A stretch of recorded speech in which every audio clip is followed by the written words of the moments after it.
Olá, concurseiro! Olá, concurseira! Sejam bem-vindos e bem-vindas a mais uma aula da nossa série Dominando o Estatuto do Servidor de Recife. E aqui quem vos fala é o professor Bruno Bonfim, que tem o prazer de estar te acompanhando nessa jornada rumo à tua tão sonhada posse em um cargo público efetivo. Lembrando que logo abaixo dessa aula nós temos aqui na descrição um PDF que vai te ajudar a acompanhar essa aula da melhor forma possível. E se você caiu aqui de paraquedas, calma, respira. Nós temos aqui uma série completíssima sobre o Estatuto do Servidor. É só voltar lá, tem a parte 1, a parte 2, até chegar na parte que vocês estão vendo agora neste momento.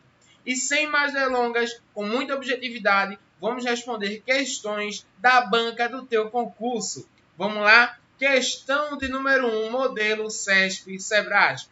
Segundo o Estatuto do Servidor da Prefeitura de Recife, o funcionário só poderá ter exercício no órgão para qual foi designado, e a administração poderá alterar a lotação do funcionário ex ofício ou a pedido, observada a legislação em vigor. Então dá uma pausa, tenta responder essa questão e vamos verificar a resposta no Estatuto do Servidor. Vamos lá?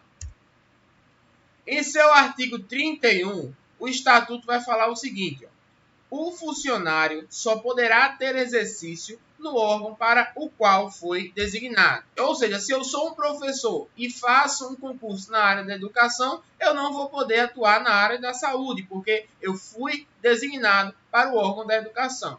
Tá bem, concurseiro? Tá bem, concurseiro? Então, na Prefeitura do Recife, de acordo com o Estatuto do Servidor, o funcionário só poderá ter exercício no órgão para o qual foi designado. E aí ele continua aqui no primeiro parágrafo dizendo o seguinte: atendida sempre a conveniência do serviço, a administração poderá alterar a lotação do funcionário ex ofício ou a pedido, observada a legislação em vigor.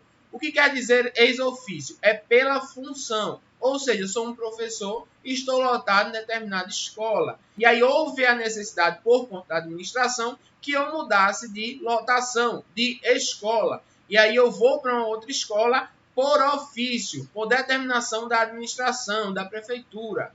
Ou a pedido, eu como professor posso pedir para mudar de localização, de lotação. E aí vai ficar a critério da administração acatar ou não. Tá bem, concurseiro? Tá bem, concurseiro? Então isso é uma informação muito importante que pode cair aí na tua prova. E voltando para a nossa questão, nós agora conseguimos responder tranquilamente.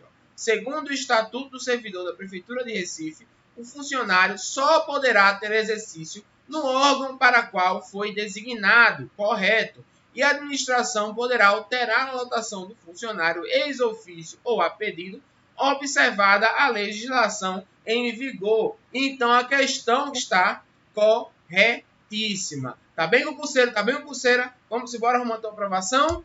Segunda questão. A segunda questão fala o seguinte: o funcionário preso preventivamente ou em flagrante, pronunciado por crime comum ou denunciado por crime funcional, ou ainda condenado por crime inafiançável em processo no qual não haja pronúncia, será exonerado do cargo até a sentença final transitada em julgado. E aí, concurseiro? E aí, concurseira? Essa questão está correta?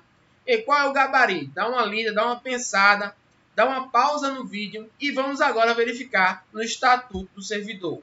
Em seu artigo 36, o Estatuto vai dizer o seguinte: o funcionário preso preventivamente ou em flagrante, pronunciado por crime comum ou denunciado por crime funcional, ou ainda condenado por crime inafiançável em processo no qual não haja pronúncia, será afastado do exercício do cargo até a sentença final transitada em julgado. Ou seja, o funcionário que for preso, que estiver ali em algum processo denunciado por crime funcional ou condenado, ele será afastado do exercício do cargo até a sentença final transitada em julgado. Ou seja, depois que sair a última sentença, é que vai ser decidido o futuro desse funcionário. Mas enquanto essa sentença final não sai, o servidor ele vai ser afastado, ele não pode ser exonerado.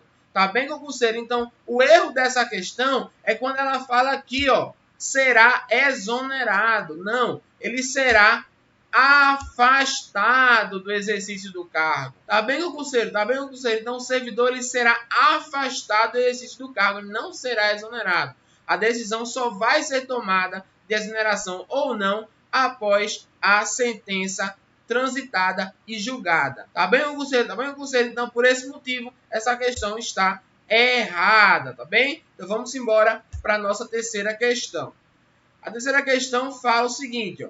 Sobre as datas da disponibilidade da vaga após a vacância do cargo, segundo o Estatuto do Servidor de Recife, 7 dias após o falecimento, imediata àquela que o funcionário completar 70 anos de idade, da publicação do ato que aposentar, demitir, exonerar, readaptar ou conceder progressão ou ascensão funcionais, em que transitar em julgado a sentença que anule o provimento ou declare a perda do cargo.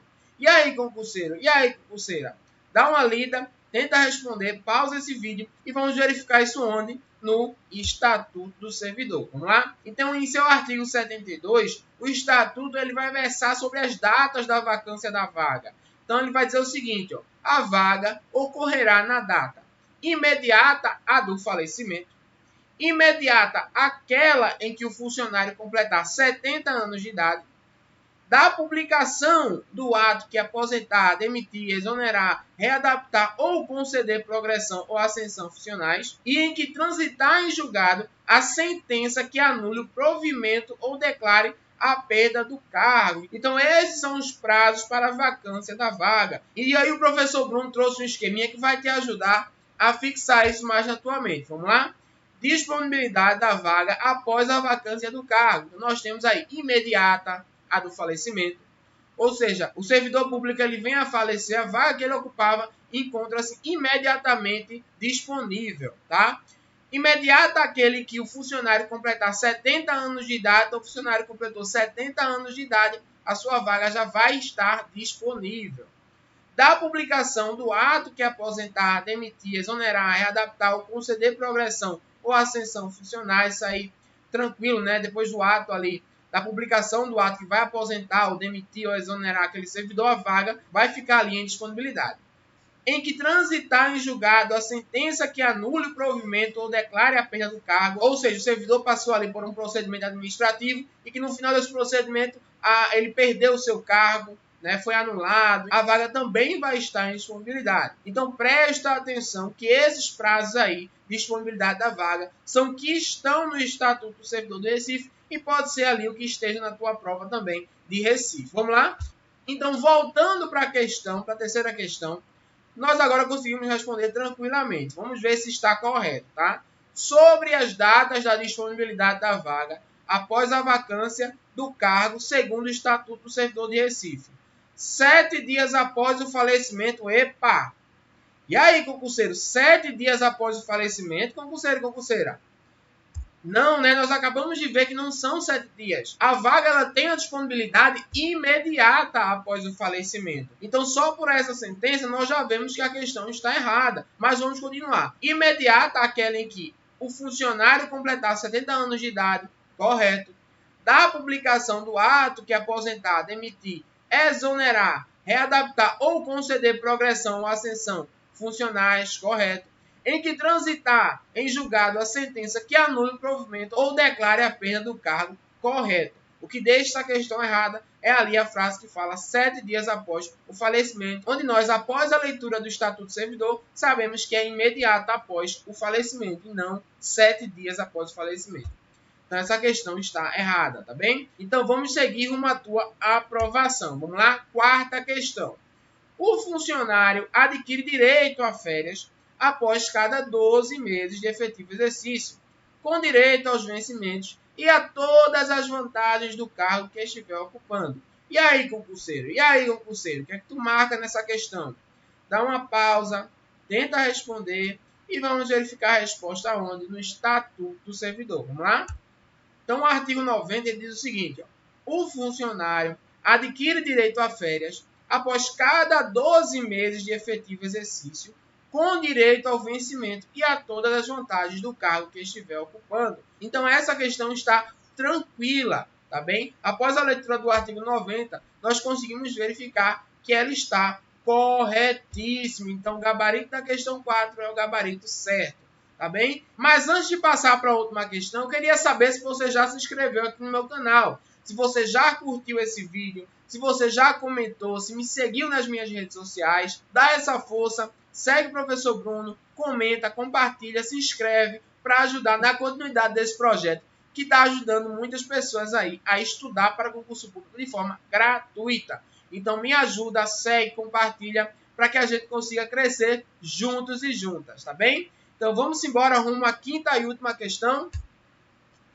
Poderá ser concedida licença ao servidor por motivo de doença do cônjuge ou companheiro, dos pais, dos filhos, do padrasto ou madrasta e enteado, ou dependente que viva às suas expensas e conste no seu assentamento funcional, mediante comprovação por perícia médica oficial. E aí, concurseiro, dá uma lida nessa questão, dá uma pausa, tenta responder e vamos verificar se a questão está correta no Estatuto do Servidor. Vamos lá? Em seu artigo 107, o Estatuto ele vai dizer o seguinte: poderá ser concedida licença ao servidor por motivo de doença do cônjuge ou companheiro, dos pais, dos filhos, do padrasto ou madrasta e enteado ou dependente que viva em suas expensas e conste no seu assentamento funcional, mediante comprovação por perícia médica oficial. Então, é uma questão tranquila, fácil. Poderá ser concedido sim uma licença ao servidor por motivo de doença de algum familiar. E nós vimos já em outras questões, mas eu resolvi trazer para reforçar um pouco mais esse artigo 107. Mas vamos dar continuidade agora à nossa questão, que após a leitura do artigo 107, foi verificado que sim, né, a questão está corretíssima. E aí chegamos ao fim de mais uma aula sobre o Estatuto do Servidor de Recife. E foi um prazer de ter aqui nessa aula mais uma vez. Um forte abraço do professor Bruno Bonfim. E lembra que eu estou contigo até a tua posse, até a tua aprovação. Um forte abraço e até a próxima.